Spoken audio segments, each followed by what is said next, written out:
भगवान जगन्नाथ की कहानी बहुत ही रोचक है। जगन्नाथपुरी का रथ उत्सव विश्व प्रसिद्ध है, परंतु रथ उत्सव से कुछ दिन पहले ज्येष्ठ पूर्णिमा के दिन जगन्नाथ प्रभु को 108 घड़े जल से स्नान कराने की प्रथा है। 108 घड़े जल से स्नान करने के बाद जगन्नाथ भगवान बीमार पड़ जाते हैं। 15 दिन बीमार रहने के बाद जब ठीक होते हैं, तब नैनासर उत्सव मनाया जाता है। परंतु सोचने वाली बात यह है कि जो पूरे ब्रह्मांड का मालिक है, जिसके लिए इस पूरे ब्रह्मांड में कुछ भी ऐसा नहीं है जो नहीं किया जा सकता, वह बीमार कैसे पड़ सकता है? बीमार होना एक मानवीय घटना है। भगवान बीमार कैसे हो सकते हैं? इसके पीछे भगवान की एक बहुत ही प्यारी लीला है। जगन्नाथ भगवान का एक बड़ा ही अनन्य भक्त हुआ करता था। उसका नाम था माधवदास। जब माधवदास की पत्नी का देहांत हो गया, पूरे समय भगवान जगन्नाथ की सेवा ही करता, मानो उसका पूरा जीवन उसने भगवान जगन्नाथ को लिख दिया हो। सेवा के बाद जो मिलता वह खाता और वहीं भगवान जगन्नाथ के मंदिर के पास अपनी कुटिया में सो जाता। सालों बीते, पर माधवदास किसी भी दिन भगवान की सेवा से नहीं चूकता। दिन तो बहुत बड़ी बात है, वह किसी क्षण भी भगवान की सेवा से नहीं झुकता।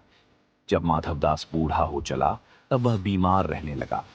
लोगों ने उससे कहा, अब आराम किया करो, तुम बूढ़े भी हो गए हो और बीमार भी रहते हो। परंतु माधवदास किसी की नहीं सुनता, बस अपनी प्रभु सेवा में लगा रहता। एक बार की बात है, माधवदास बहुत बीमार हो गया।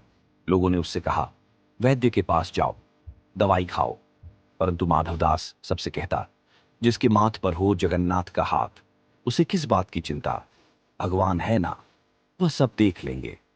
यही कहता और निरंतर अपनी प्रभु सेवा में लगा रहता। एक दिन वह अपनी कुटिया में बीमारी के वजह से बेहोश हो भूमि पर गिर पड़ा। तब प्रभु जगन्नाथ प्रकट हुए। आम मनुष्य भेष में उन्होंने माधवदास को उठाकर चारपाई पर लिटाया। फिर उसके पास रहकर ऐसे माधवदास की सेवा करने लगे मानो एक माँ अपने नवजात शिशु की करती हो। माथे पर पट्टी देकर उसका ज्वार कम करना, उसे काढ़ा पिलाना। माधवदास बहुत ही कमजोर हो गए थे। उसकी सोचने समझने की शक्ति भी बहुत कम हो गई थी।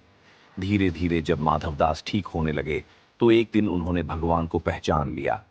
पहचानते ही माधवदास प्रभु के सामने हाथ जोड़ डाकर जोर जोर से रोने लगे। रोते हुए कहने लगे, प्रभु, आप यह क्या कर रहे हैं? मैं आपका भक्त हूं, मैं आपका दास हूं। आप मेरी सेवा क्यों कर रहे हैं प्रभु? अपने भक्त के आंसू भगवान श्री हरि ने पोंछकर उन्हें अपने हृदय से लगा लिया। प्रभु के हृदय में लीन होकर फिर कौन सी आस और लालसा बाकी रह जाती है? माधवदास को जीवित होते हुए इसी धरती पर साक्षात वैकुंठ का अनुभव हो रहा था। प्रभु ने उसके पीठ को सहलाते हुए उसे चुप कराया।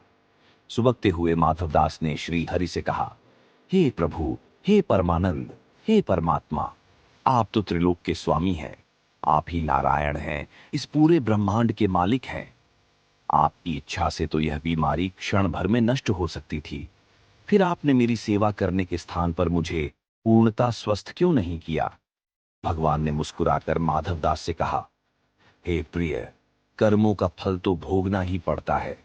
कर्म का चक्र ही नियति है। यदि मैं तुम्हें अभी तुम्हारी पीड़ा से मुक्त कर दूं, तो भी आगे चलकर तो तुम्हें या कष्ट भोगना ही पड़ेगा।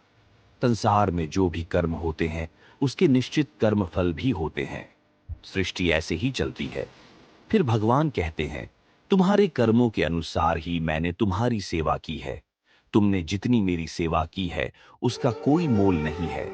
भगवान भी भक्त के प्रेम के भूखे होते हैं। एक यही भाव भगवान को सबसे प्रिय है। तुम्हारा प्रेम मेरे लिए सेवा हो सकता है, तो जब तुम्हें सेवा की आवश्यकता है, तो मेरा प्रेम भी तुम्हारे लिए सेवा हो सकता है।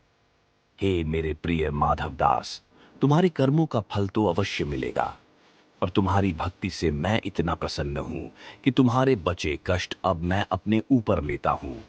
अब मैं तुम्हारी यह पीड़ा यही अंत करता हूं। तुम्हारे 15 दिन का ज्वर जो शेष है, वह मैं अपने ऊपर लेता हूं और तुम्हें स्वस्थ शरीर प्रदान करता हूं। भगवान के ऐसा कहते ही माधवदास स्वस्थ हो गए। उधर मंदिर में ज्येष्ठ पूर्णिमा के अवसर पर भगवान को 108 खड़े जल से नहलाया जा रहा था। नहलाने के उपरांत भगवान का विग्रह जोर से तपने लगा और 15 दिन तक तपता रहा। तब से मान्यता है कि जो भी भक्त की पीड़ा प्रभु हरते हैं, उन्हीं कारणों से वे 15 दिनों तक बीमार रहते हैं और इसका कलंक 108 खड्डे जल को लगता है। धन्य है वो 108 खड्डे एवं जल को प्रभु के लीला के अंग हैं। प्रभु की लीला अपरंपार है।